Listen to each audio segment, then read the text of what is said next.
Welcome to the podcast. Today's episode of Spinning Wheels marks the 30th time that racing driver Guy Smith and I have sat in our respective makeshift lockdown studios and teased fascinating, jaw-dropping, laugh out loud, never told before, in some cases, stories out of some of motorsport's biggest stars.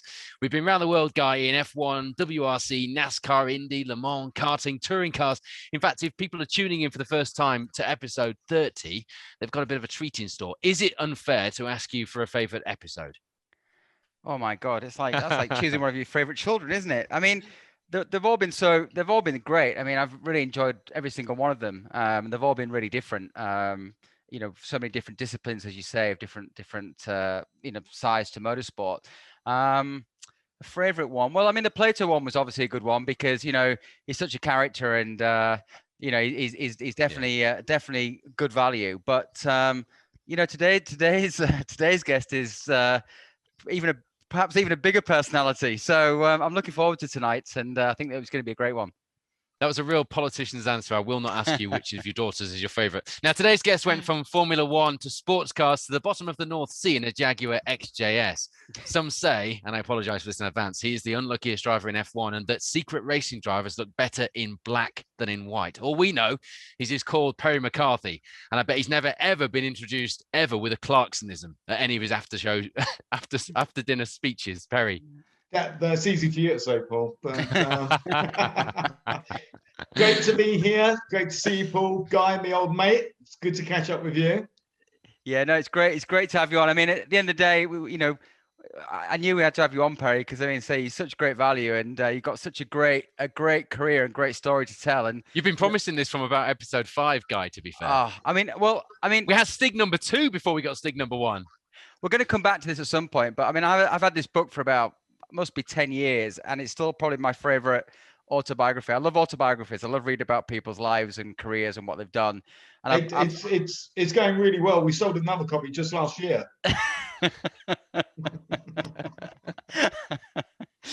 It's brilliant. I mean, it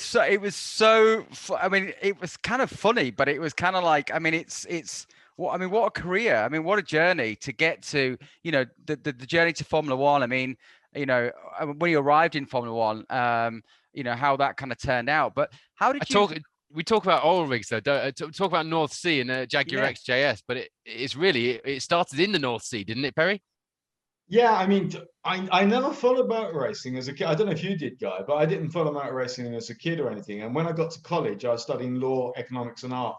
And a pal of mine there, used to love his motor racing, and he used to bring in these magazines called Grand Prix International, and they had these wonderful photographs of all these race cuts, and I was absolutely gobsmacked. So I used to love drawing portraits, so I started drawing the cars and then started reading about the guys. At the same time, I might add, I'd learned to drive, and I was already in practice on the Essex roads, and got to meet a lot of the Essex police. Actually, we had quite a few different roadside chats about life in general, really. And the whole thing's kind of collided. And I really started enjoying this motor racing thing and thinking, these drivers, these guys are fantastic. And I had a side job playing piano in a music shop. And unbeknown to me, my mate Bob Rouse, who owned the shop, had got hold of the chief instructor of Brands Hatch and brought him down to the shop. That's the God's honest truth.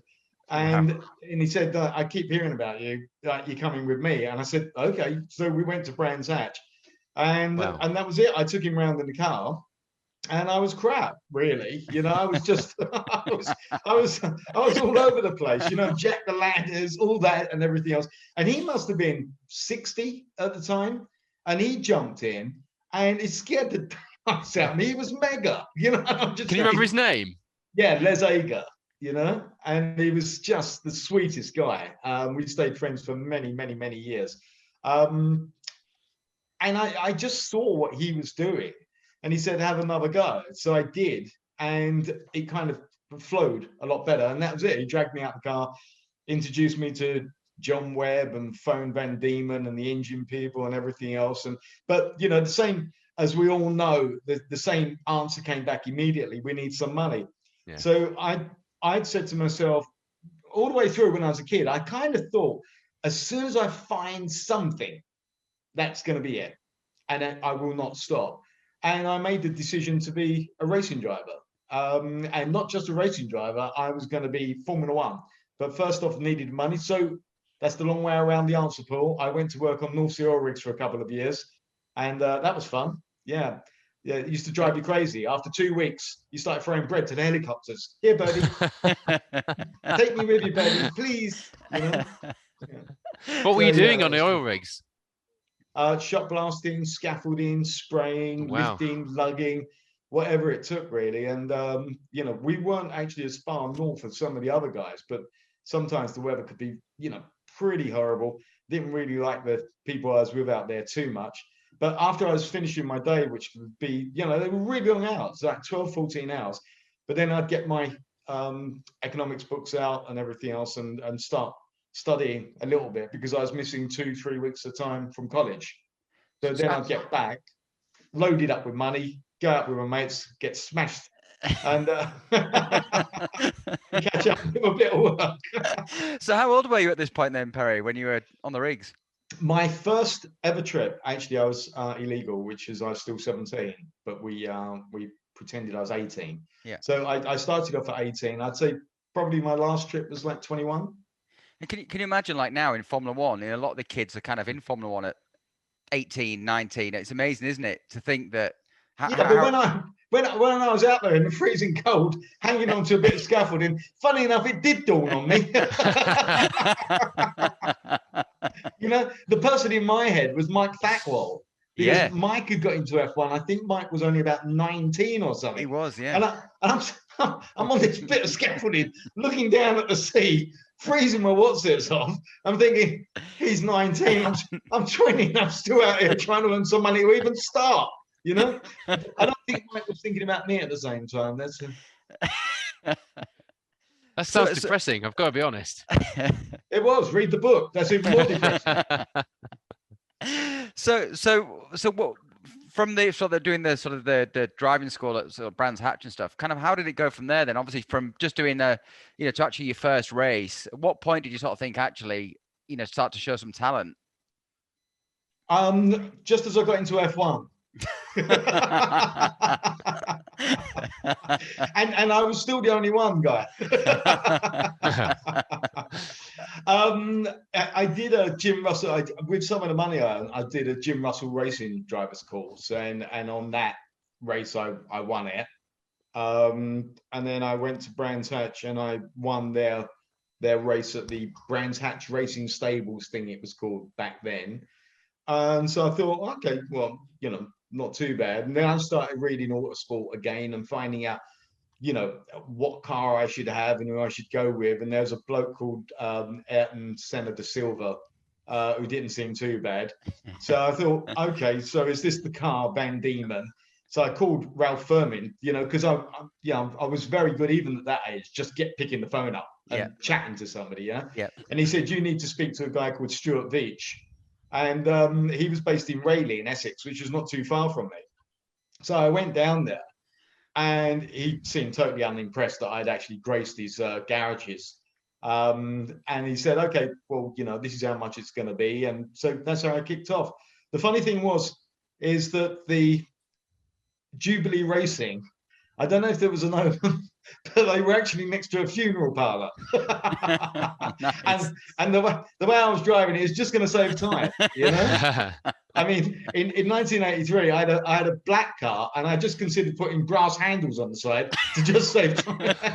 Okay, let's lower him in.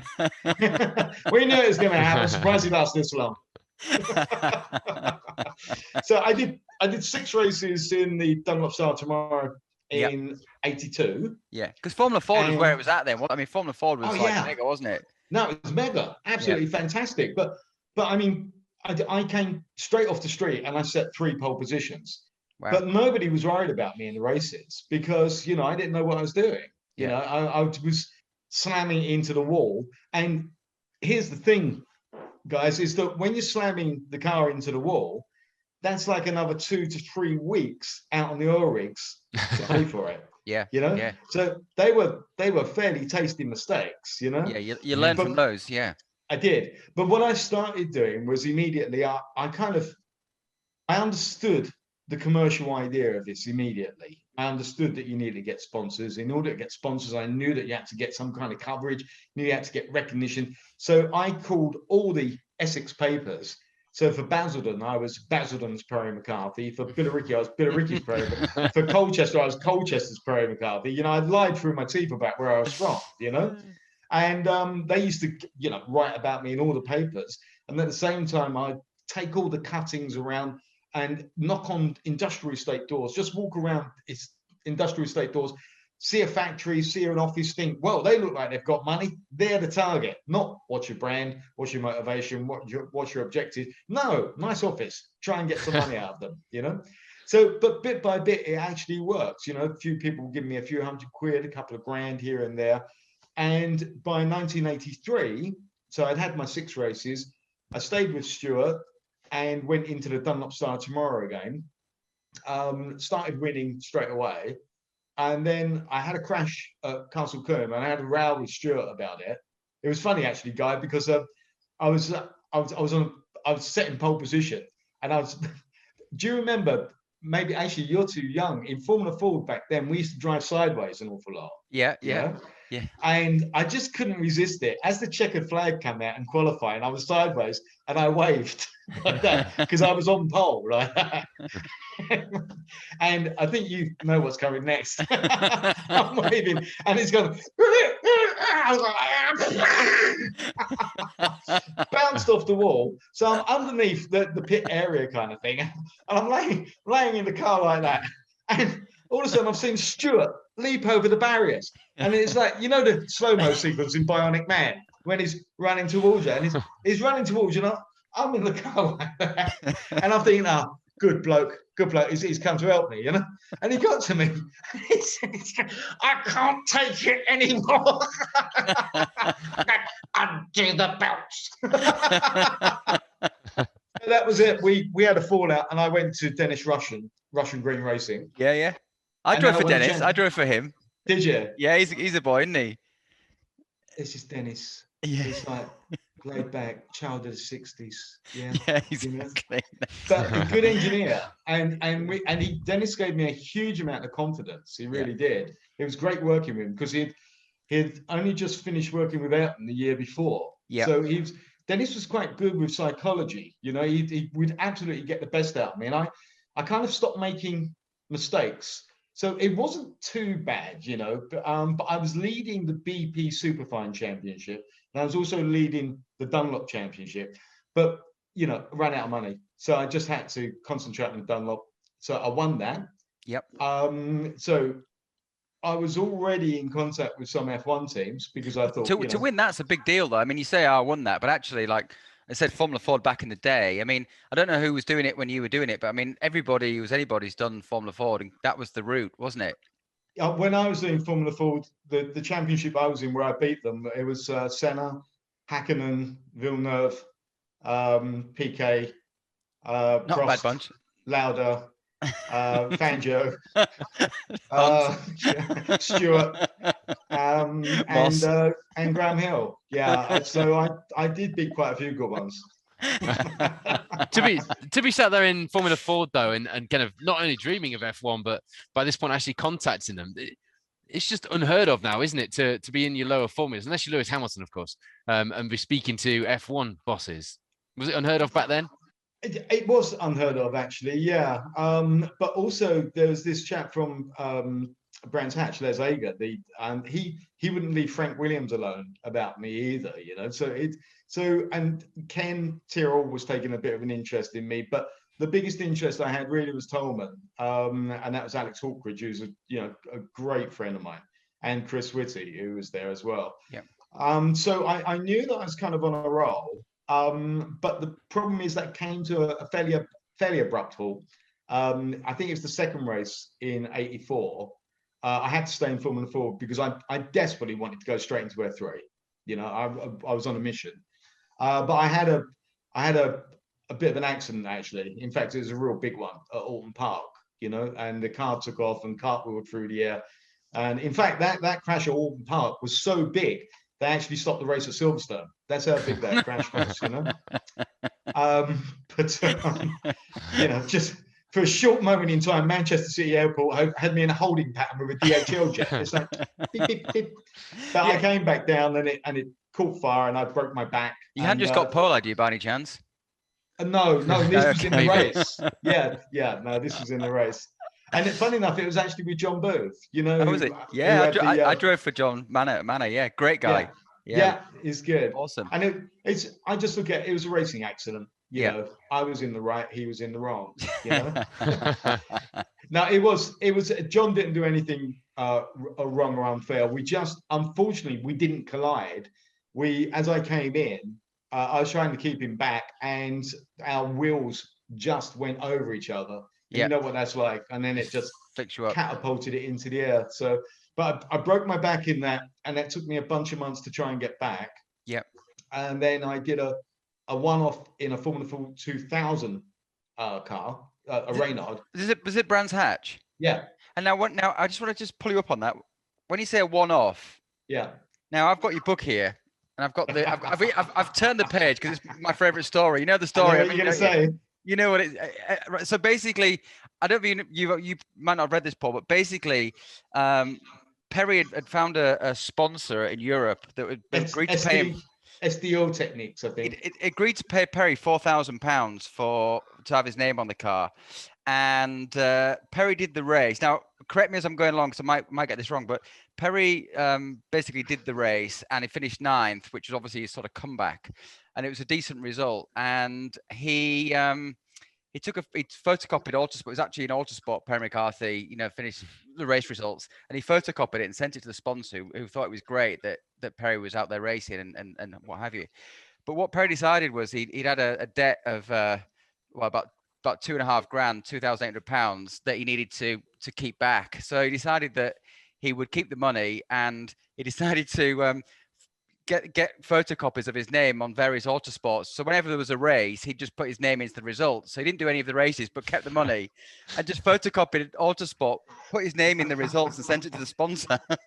Yeah, but they were really pleased with the results. I bet they were. They were the only people to realise I came 3rd in both the next races. But what? And the accident rate goes down.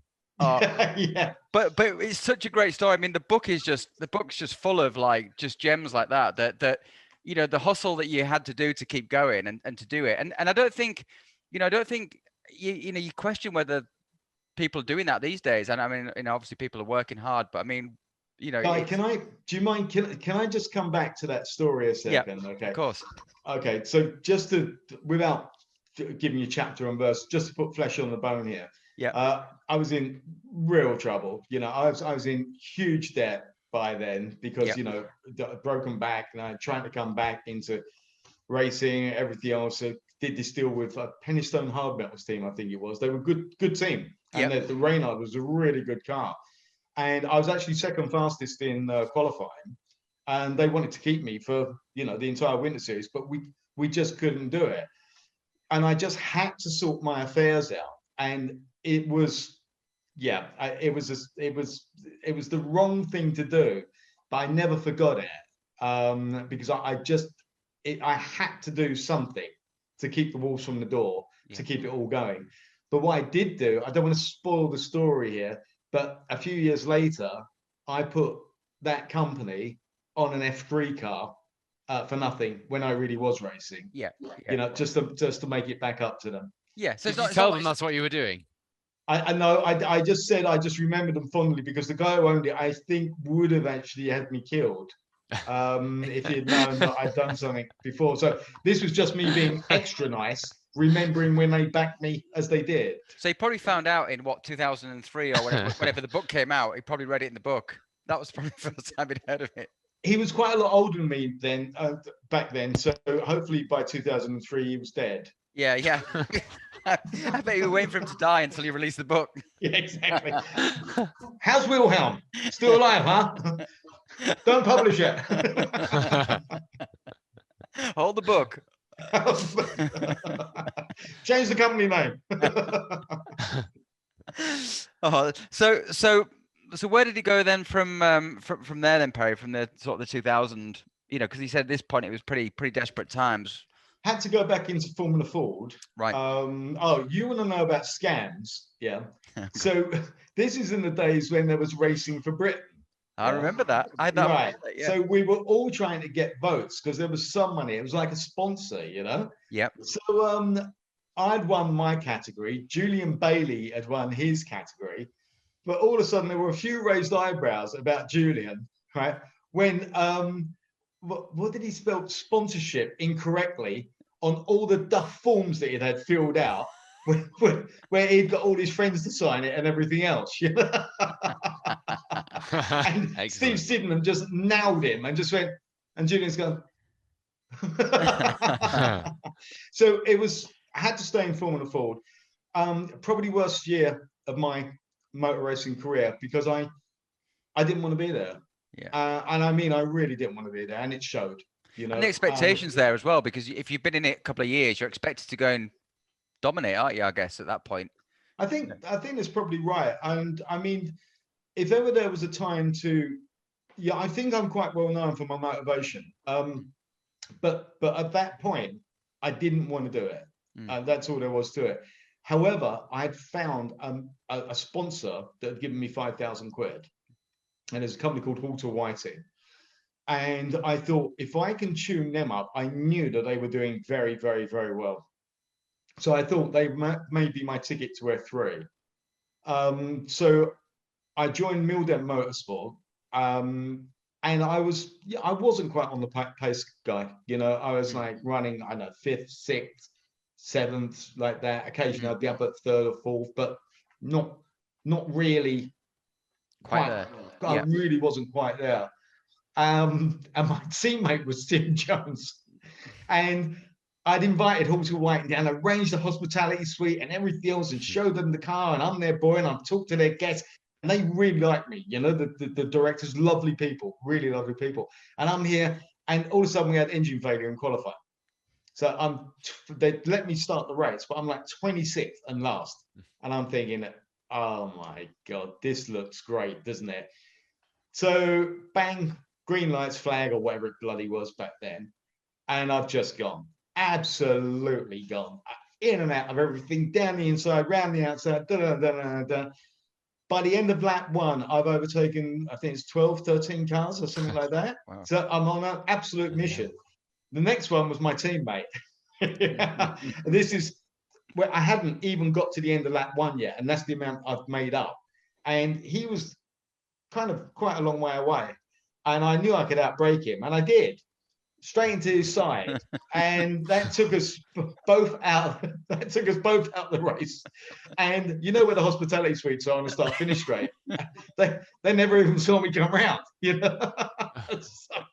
So after the race, Steve Farrell, who went on to be test team manager at BAR, but Steve used to have a little bit of a stutter sometimes, and he was livid about this. And there are these 2 broken cars in the paddock, and I'm going. And he said, Perry, but the race isn't won or lost in the first lap. I said, that's easy for you to say. He chased me all the way down the paddock. Okay. I was laughing my guts out. Then of course I went up to Halter Whiting, and they were really sweet, and they just said, look, we know you're a Charger. Yeah, it's like, we know you're going to win or crash, basically. That's it. So I said, well, didn't disappoint. So did you get any money out of them for any more money out of them for the rest of the year, or?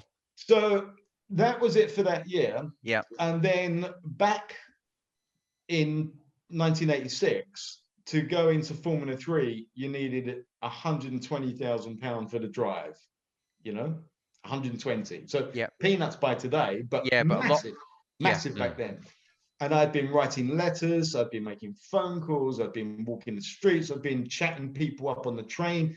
I'd sit in Hilton Hotel because I thought it was really expensive, and nurse a £5 cup of coffee half a day, hoping to start chatting to wealthy people to get them on side. I tried every trick in the book. Yeah. And it was, I mean, I'm not kidding you guys. I understand no in 37 different languages, and it was like, it just wasn't happening. And then finally, Halter Whiting said, okay, we'll agree to see you, because I'd been as you can imagine, pushing them to see me. And I'd had this great brochure done. You know, I'd done a deal with a paper company, done a deal with a printing company, done a deal with a designer. The thing cost me nothing, but I had to do certain things for them, etc. And it was a really nice brochure. Nobody was buying it, but it was a great brochure. And there was this bit which on the side pods, it was like, I don't know, 80,000. And on the engine cover, it's like 30,000. On the front wings, it's 20,000. On the rear wing, it's 30,000. You know, it's all this kind of stuff. And I saw them walking down the corridor. It's a glass-fronted meeting room. I was thinking, go for A and B, that's 100. And get to, go for C and D, that's 85. And as they walked in, I've gone, fuck it. Bang, close the brochure. And then bang, I'm pitching, telling a load of jokes, hopefully making them laugh. They seem to be enjoying themselves and everything else. They said, how much do you need? So I said, 150,000. I said, okay, we'll let you know on Monday. So this is on Friday. So I've come out the meeting, and obviously, you know, your career's now at stake. There was nothing, you know, you're pretty much finished, especially after the year I'd had in Formula Forge, you know. Yeah. And I told Julian Bailey, and he said, I'll eat my crash helmet if you get that deal. So yeah, righto, because he's a nice guy, Julian. So anyway, Monday, I'm waiting all day long by the phone. You can imagine, Guy, you've had it, you know, have I got the drive, have I got this, whatever. And then finally, about 5:30, Mr. Hawker, who's the managing director of Halter Whiting, phoned up. He said, hi, Perry. I said, oh, hi, Mr. Hawker. He said, did you have a good weekend? Yeah, it's great, thanks. You? Family okay? Going anywhere good this year, are you? Anything else? You know? And finally, he must have known he was teasing me. And finally said, look, Perry, he said, we've had a chat, and we've decided to go with you. You better come in tomorrow and we'll sort the details out. Wow. And I had a lump in my throat. And I just went, thank you very much, you know. And I put the phone down, just looked out the window, and I really felt hugely emotional, because it had been the oil rigs, it had been injury, it had been a year out, it had been all this to even get to F3. Yeah. And now it's possible. Now the dream was alive again, you know. Now I could really do what I wanted to do and go into F3, and that was it.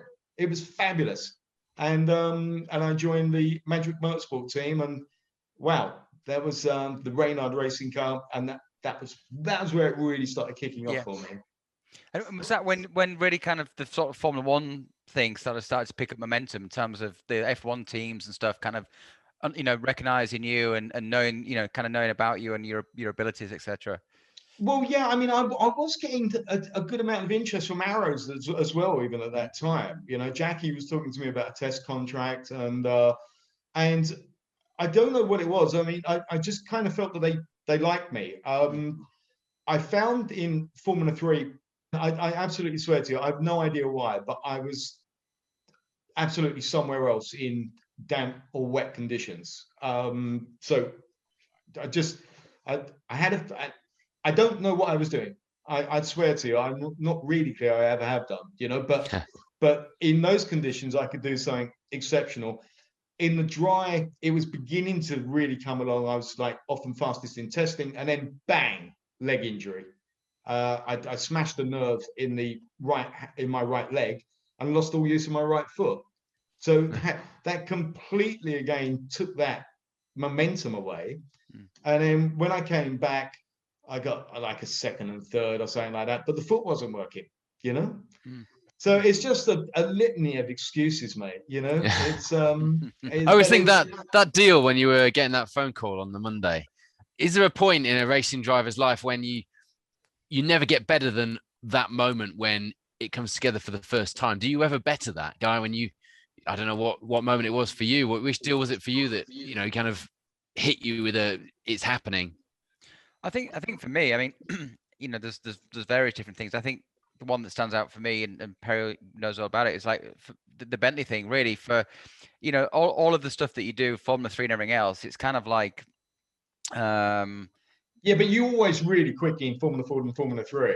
Yeah, but you know, but you know, you're still pretending until you actually get to a point where someone's going to pay you. Then you're not a pretender anymore. You actually feel like you're legit. You know, you feel like you're doing your apprenticeship, aren't you? And then you know, like you said about waiting for that sponsor. I mean, I remember, you know, we know we obviously got common ground with, you know, John Wick, and bless him, and you know, Richard Lloyd and those guys who I know you drove with as well. So, you know, but you go through that process, sitting by the phone, waiting, you know, and you're playing through all these scenarios in your mind. Well, you know, will they pick this person, and why would they pick me? And all these scenarios run through your mind. But when you actually get the nod and you get the good news, it's just the best feeling. So I know. I was waiting on the phone for the Bentley driver, and they fucking picked you.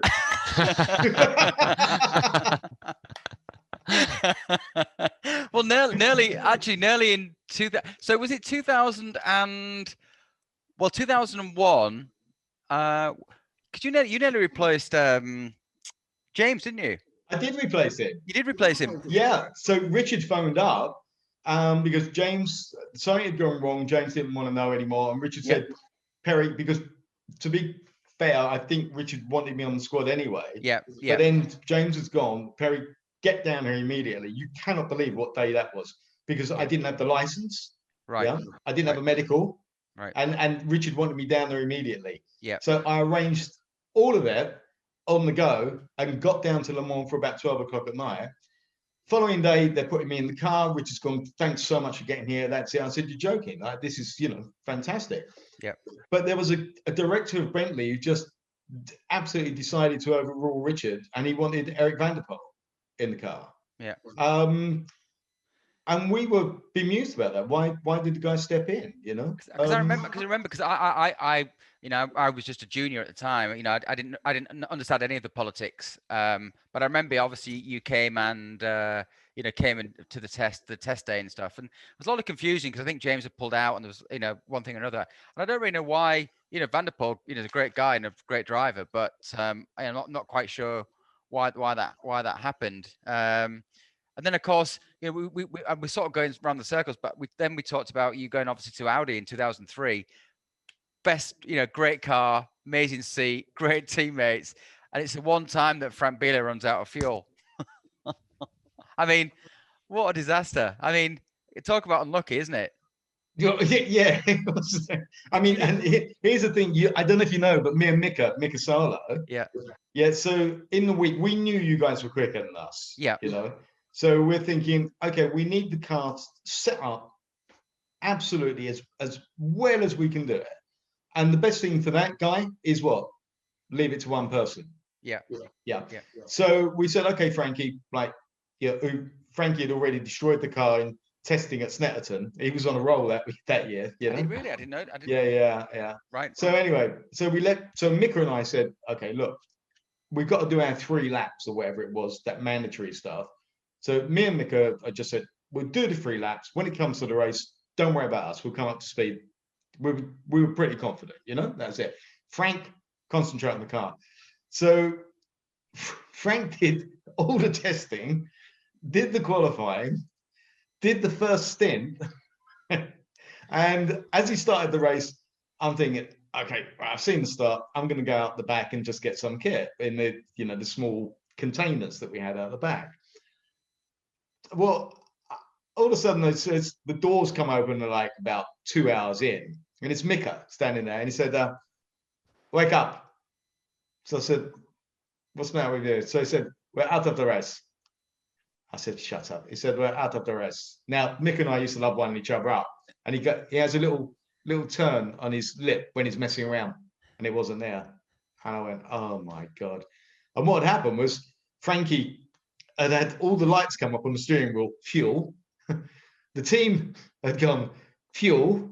So there were 2 giveaways. And he's come around to come into the pits. And just as he did it, he's tried to pass another car, but didn't make it, as this car is passing the entry to the pits. So it's blocked him out. So suddenly he's on the radio going, "I've missed the pits." Well, it's 8.5 miles. You're not going to make it. That's it. And, you know, people say motor racing is dangerous. It's not the way I do it. I mean, obviously, in hindsight, you'd say, well, you wouldn't be able to take a car in, you know, second hour into the race. You wouldn't overtake a car in the, you know, you wouldn't push it to that limit. But at the end of the day, you know, it's a terrible mistake. But I mean, he's still an absolute legend of, of Le Mans, isn't he? But yeah, I mean, you wouldn't expect him to make that kind of mistake. And of course, from your point of view, it's gutting because actually, it's an amazing opportunity. As you said, the Bentleys had the advantage, but we could have crashed, failed, or whatever else. So it still could have been an amazing opportunity. I've done that on the M62, so I do feel your pain. I've overtaken a lorry at the wrong moment and missed my turnoff.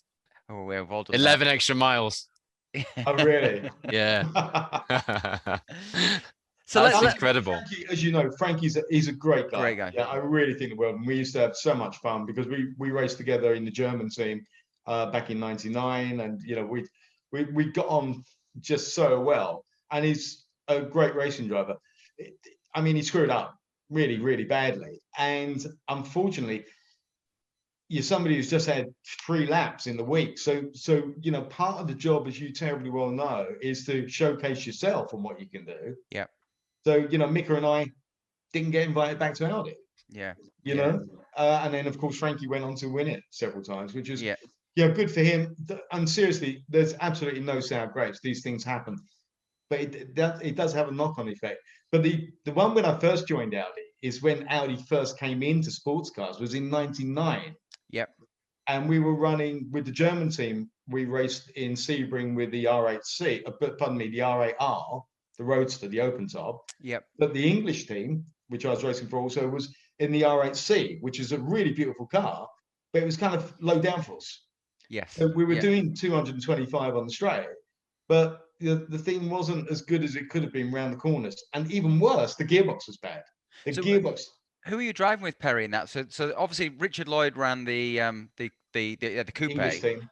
So was that James, Andy, and me? Yeah. And you, the other car, Steph Johansson. Yep. Oh God, what's the short French guy's name? Ortelli. Stefan Ortelli. Sorry, Yep. Sorry, Stefan. Stefan Ortelli, and there was also Christian Abt. Right. Yeah. But I think the whole thing scared Christian, to be quite frank. Yeah. But anyway, the gearbox kept breaking. So they said to me, right, okay, here's the deal. We know the gearbox is in trouble. If you break down at the end of the Mulsanne straight, you're not going to get any radio signal. I said, yeah, I know. So what we've done is that we've got a mobile phone, and it's got one number in it, which is John Wickham's number. So if it does go, right, try using radio, but if you do, bang, get the mobile out of the side pouch that we've specially developed for the special mobile phone, get the phone out and phone John Wickham. Anyway, sure enough, bang, that's it, end of the Mulsanne straight. So I've pulled over, got out of the car, had a look, got back in, pressed the radio, sure enough, no signal. So I've gone into the pouch, got the mobile, crash helmet off, standing on the side, as you do, while cars are coming past at 220 miles an hour. And I've pushed the button. I'm standing there. So, hi, this is John Wickham. I'm sorry I can't take your call at the moment, but please leave your name and message. So I've gone, oh, hi, John. It's Perry McCarthy here, your race driver. You may have noticed I've not come past for a while. But anyway, give us a shout back when you're free. It'd be great to catch up. Hope the family's well. All the best. Lots of love. Bye. When he got hold of me, he said, you sarcastic bastard. the best thing is with John, bless him. I mean, he's not the most sort of talkative person on a telephone call anyway. So he's But so that was it. So that was Le Mans done, over.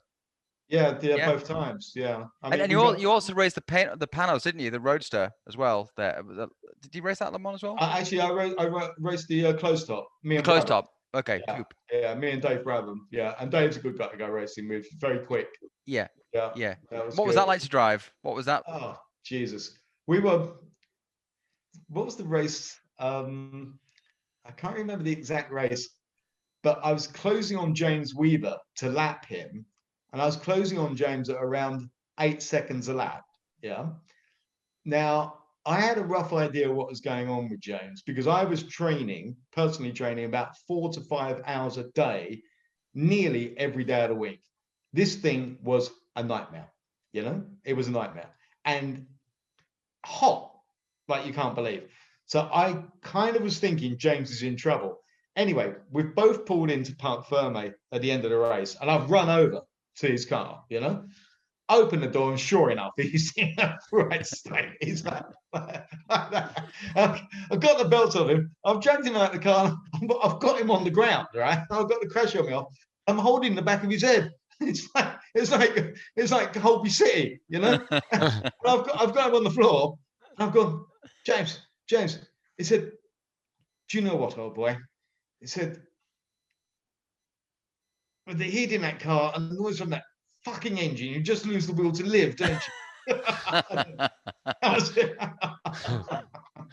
James had the most beautiful accent. He's a cut glass, and he was fantastic to go racing with. So funny. Yeah, brilliant driver as well, isn't he? But wicked sense of humor. Really good, great sense of humor. Very sharp, but very intelligent guy, you know. But yeah, he was unconscious, and he still said, "But the heat in that car and the noise from that." You just lose the will to live, old boy. But it was so noisy, that thing. Yeah. It was brain damage. We were running these Roush, pardon me, and it was a spectator favorite because it's like, yeah, we used to love them. Yeah, it's not so great inside the car. Yeah, and we were running at about 135 degrees inside the car. Wow, bloody hell. Yeah. Celsius. So let's talk about the nearly Formula One debut. Let's talk about that. That's the car that we wheeled into our virtual studio, of course. I saw that. It's best it's ever looked. I know. Actually, I've taken a good look at it. I thought it's not a bad looking car, actually. Actually, it was a nice looking car. It really was, especially by the standards of some of today's cars. You know, I just aesthetically, I mean, today's cars are unbelievable, aren't they? Yeah, incredible pieces of work. But our thing was pretty. It was pretty slow and it's pretty dangerous. Yeah. Well, I was reading up on it. I was reading the sort of the story, and obviously I'd read it in the book. And I mean, it sounds like a complete nightmare, really. But again, it's like anything. You know, when an opportunity comes and there's an opportunity to make your Formula One debut, you take it, don't you? You make that, you know, especially when you've had a struggle to get to, you know, through your career, and you get the opportunity to make your Formula One debut, you're going to take it. Yeah, I mean, it wasn't as if I was turning the works Jaguar drive down or anything like that, because I'd come from 2 years in America that had gone very, very well for me. So I was putting on pole quite a lot, leading stuff. Okay, we had no money and obviously didn't finish an awful lot of the time because the engine let go or the gearbox went. But we had the speed, and I was able to really take the fight to the works Jags, the works Toyotas, the works Nissans, the works Toyotas, you know. And that was wonderful racing out there. That was so much fun, and it was great to be at the front, you know. But so it was kind of all that got me, you know, into F1, because I was very fortunate, Guy. I had so many people believe in me, and that'll show. But there were so many people, the motor racing journalists and everything else, and that kind of really thought, you know, I had something, and they really just kept pushing. So often, especially a guy called David Tremaine, and there was a few others that were putting a good word for me. But Dave Tremaine was a real advocate. He was the editor of Motoring News and does a lot now in Formula One. And that, you know, that was really touching to have that support. And it was because of what I'd done in the States, and because of that, a door opened to go into Andrea Moda. And I knew it was going to be a problem. I didn't realize it was going to be as much of a problem. Nobody could realize that.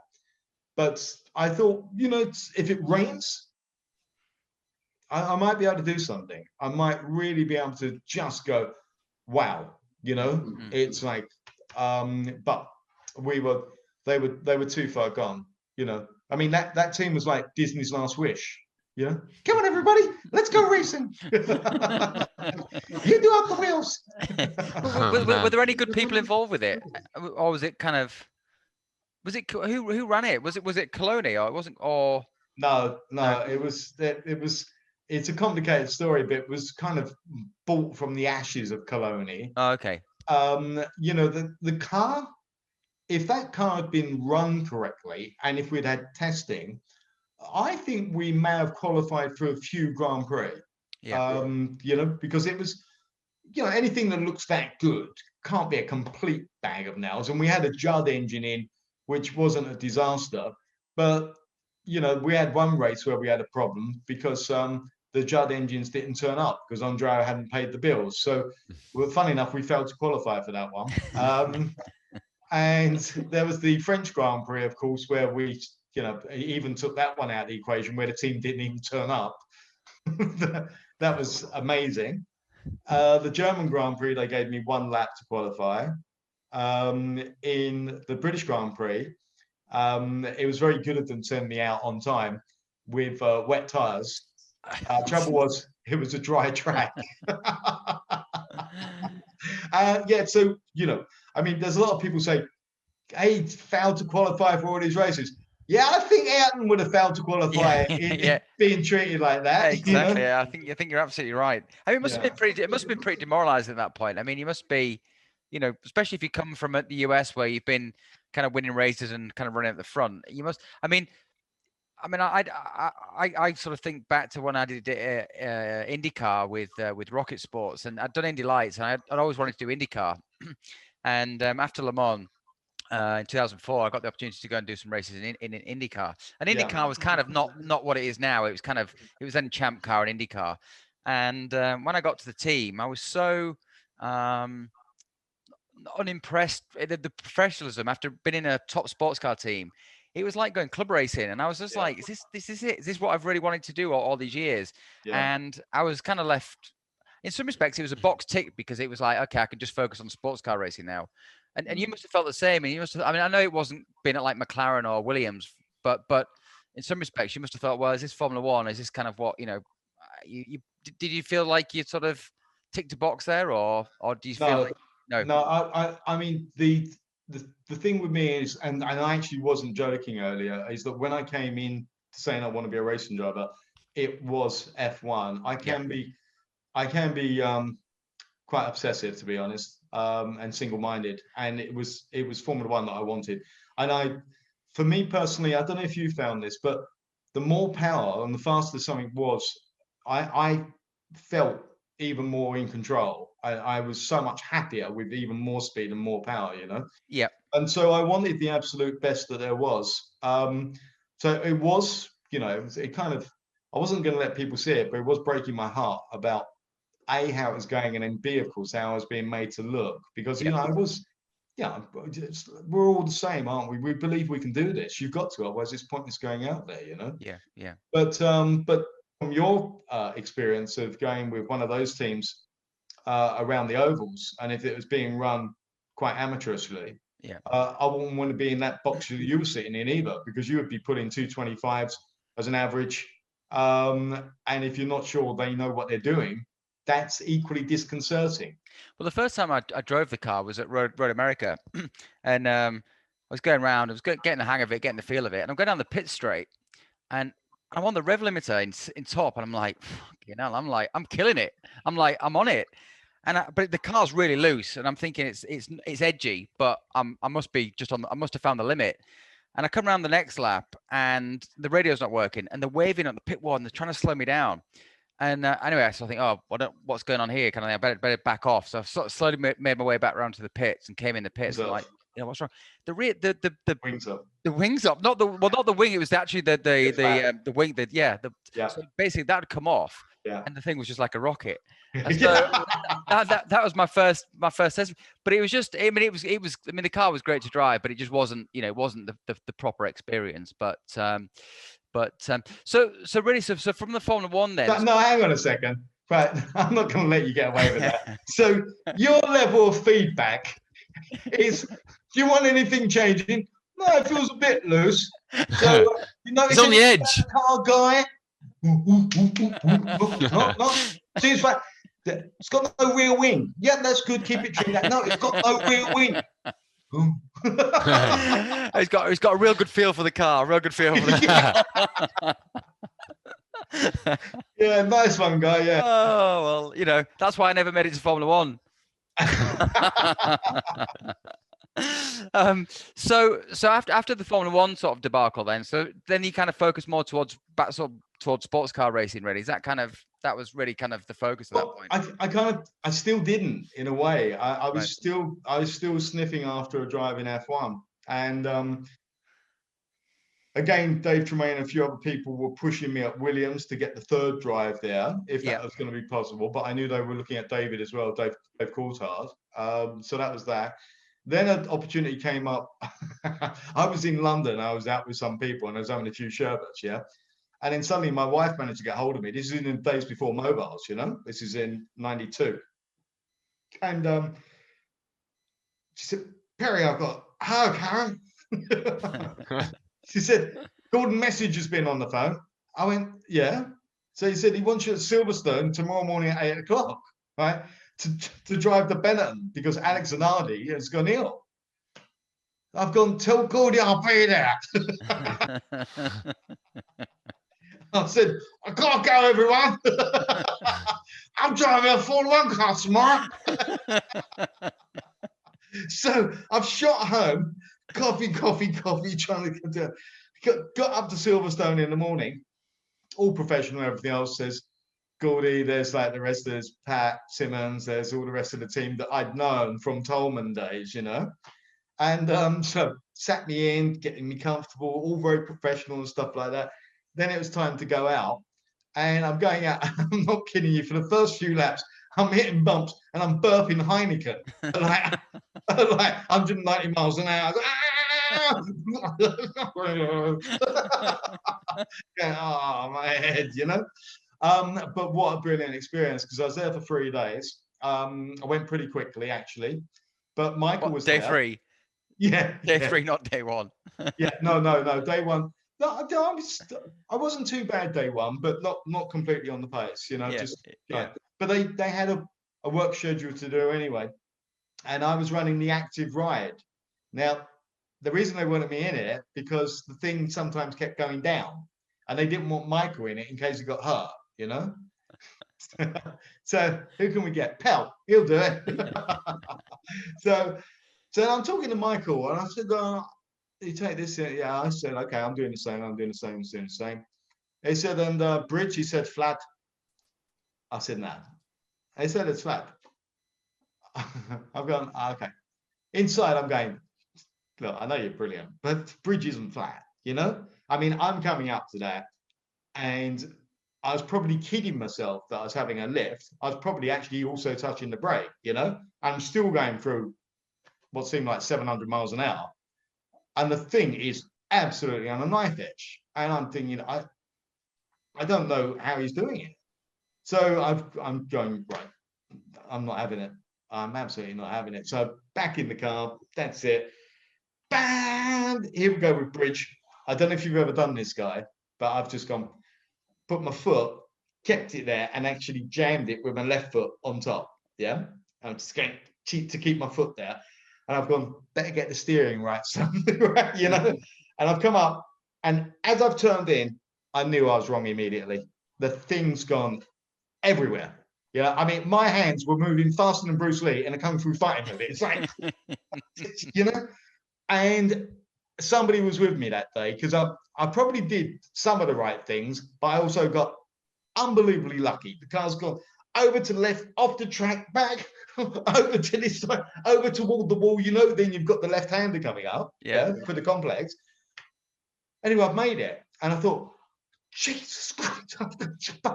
So I've gone, right, something's got to be wrong. So I brought the car in, all very calm. Pat Simmons come up. He said, why have you come in? So I said, Pat, would you mind just checking the tyre pressures, please? You know, I just want to make sure everything's fine. It's gone, okay. So I'm still sitting there going, pump, pump, pump, pump, pump, pump, pump, you know.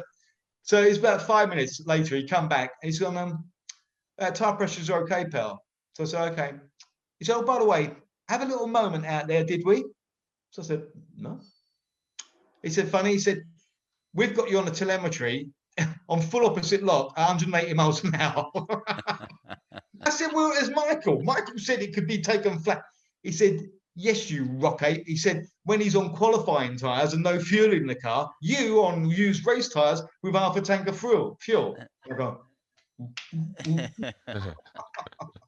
But what a great experience to drive for a super team with a car that was incredibly fast, so much faster than the on-road motor, and you weren't really scared driving it, apart from that mistake that I made, you know, because that was, I'm scared because you don't want to smash the thing to pieces and ruin your chance, you know what I mean? Yeah.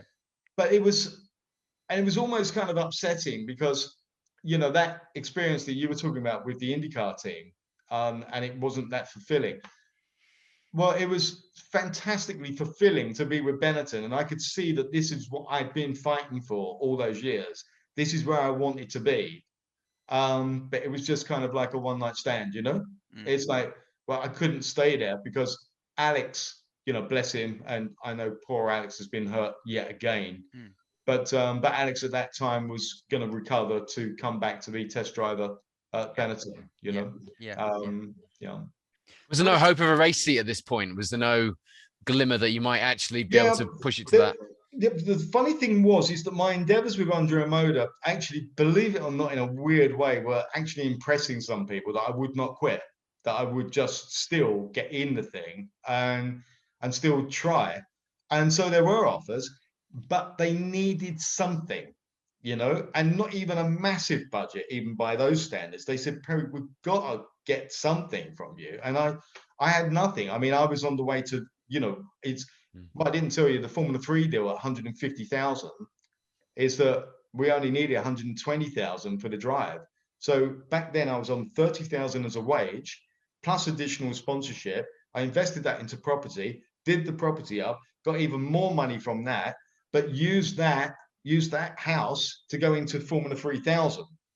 So by the time I was in the States, we were keeping the wolves from the door, but it was tenuous. And then to come into Formula 1 without being paid, finding your own expenses, and that was it. So we were losing the house. The house actually went while I was in Formula 1.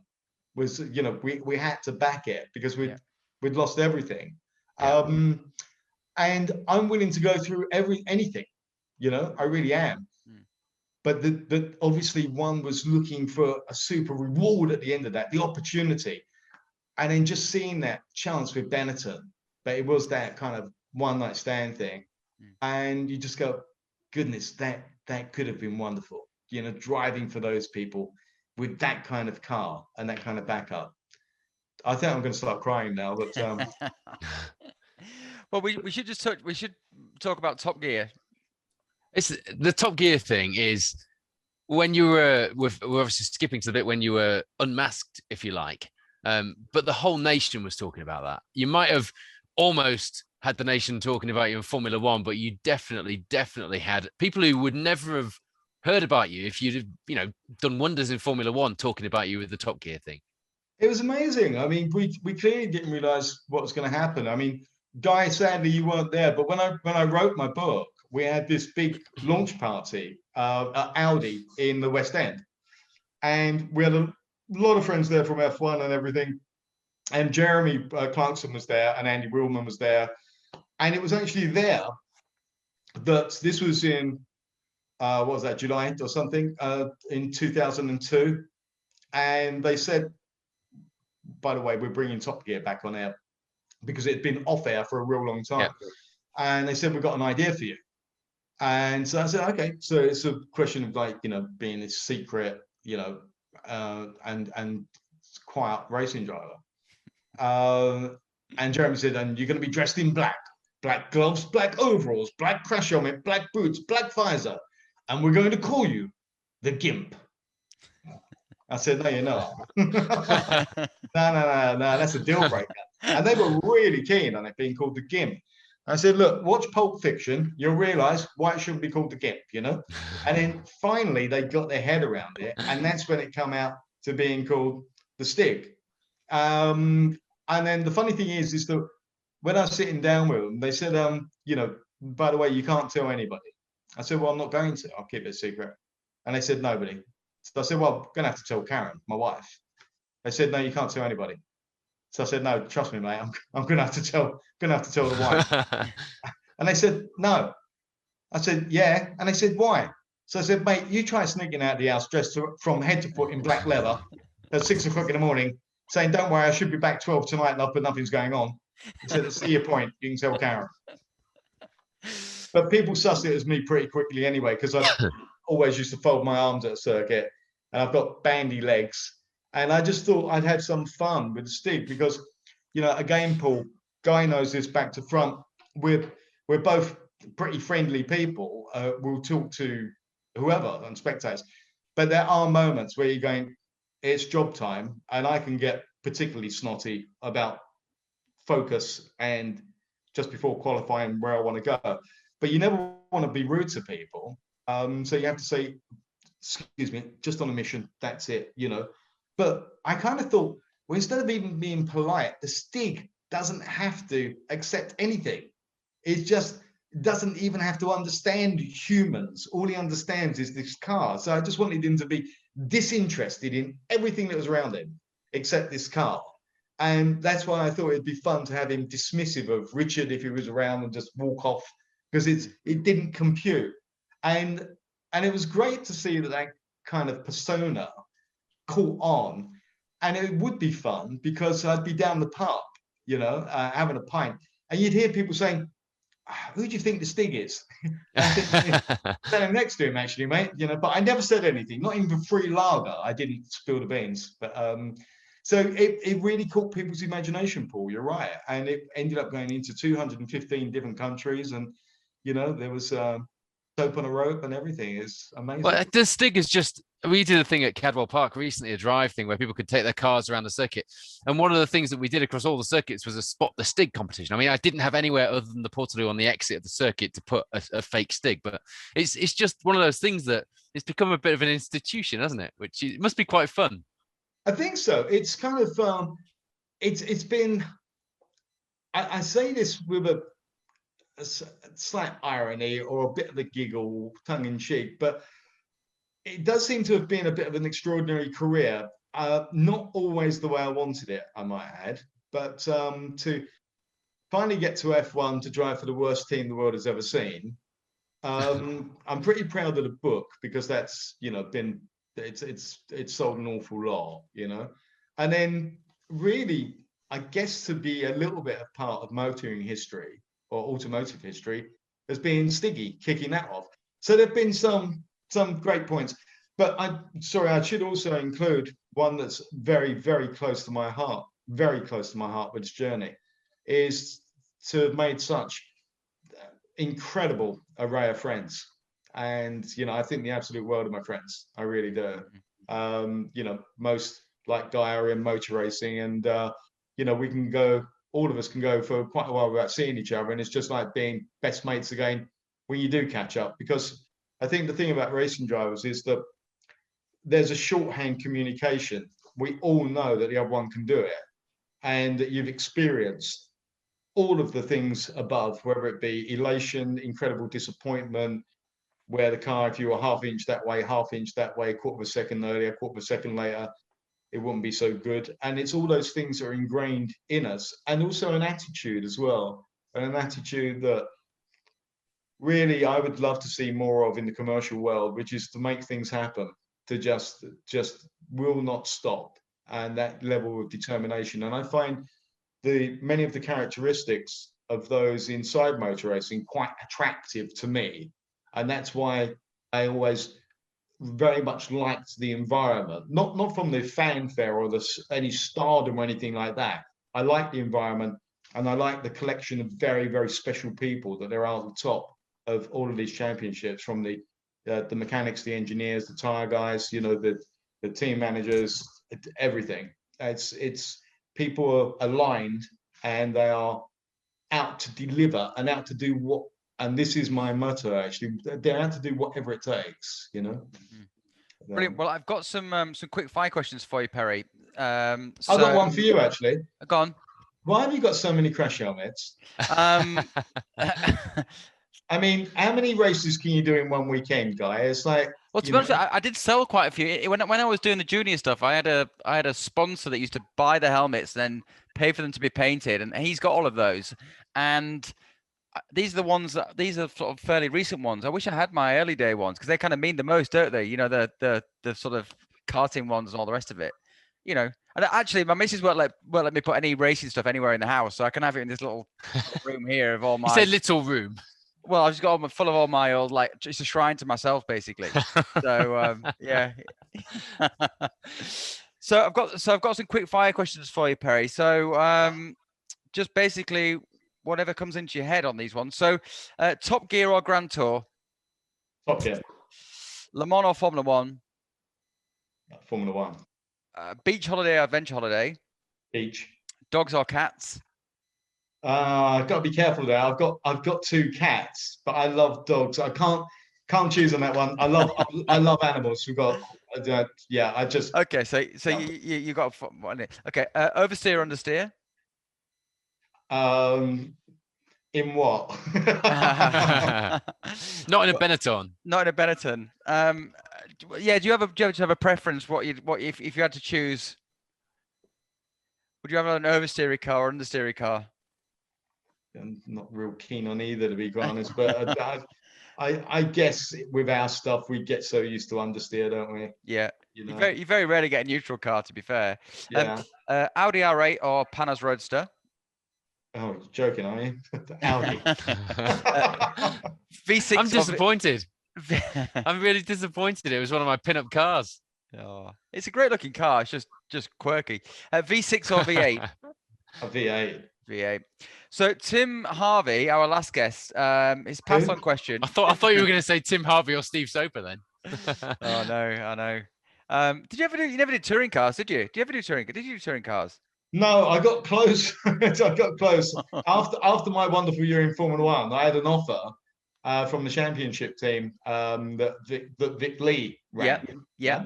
And Vic wanted me to join him for was it for 93 or am I getting confused? Was it 91 and he wanted me in 92? It was one of those, yeah. Yeah. And I said, okay, let's talk about it. And then I think the police found, I don't know, 1 million kilos of cocaine in his race trucks or something, and he wasn't around for quite a while after that. So that drive didn't happen. To be fair, if he'd not asked you for a drive, he'd probably got away with it. So, to be honest. Right. So Tim's question was quite a simple one: beer or wine? Is this from Tim Harvey? This is from Tim Harvey. Yeah. Tim should. Oh, did he know he was asking me that? No, he didn't. He didn't know who it was. Actually, to be fair, I was going to say because he'd know that I'm easy. Have both. Either. Yeah. Either. Okay. Well, no, both. Actually, there was a very not either, Matt. I've got an answer. Nearest. Guy, you must know there's a difference between either or both. Yeah, exactly. So Perry, do you have a question for our next guest? Yeah, can you lend me 3 million quid? What would the next project be if somebody did? I'm on a project at the moment. I so wish I could tell you about it, but it's something that I had an idea about. It's 17 months ago, and it got traction after 3-4 months, and it's bringing a particular agency within the government into the commercial world. And I wish I could tell you what it was, but that's pretty much all I've been doing for just over 1 year now. Yeah. So where do we stay tuned to see that news when it comes out? I think it may break. I rather hope it might be announced in a month's time or something like that. Oh wow! It could be 2 months' time, but yeah. Great. So Well, good luck with that. So, so what would the question be then? That was it. Oh, can you lend me the money? Right, basically. You lend me 3 million quid. Okay, fine. What would your conditions be? Yeah, Not exactly. To have to pay Okay. Interest free.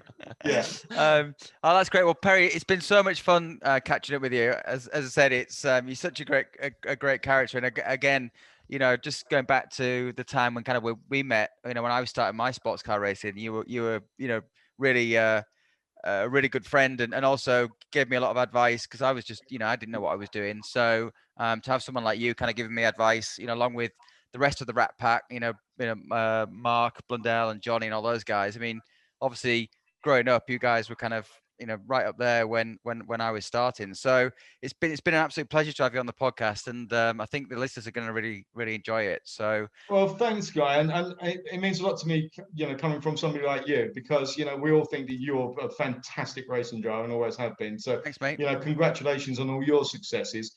And Cheers. when we do this again, I'll get the chance to ask you questions about your career. But thanks for having me on. Yeah, we'll have some beers. Really Definitely have some beers soon. I've got to have some beers. Listen, I do have a question for you really quickly. Go on. When we kicked off, Paul asked you which was your favorite podcast so far, and you thought it may have been Jason Plato.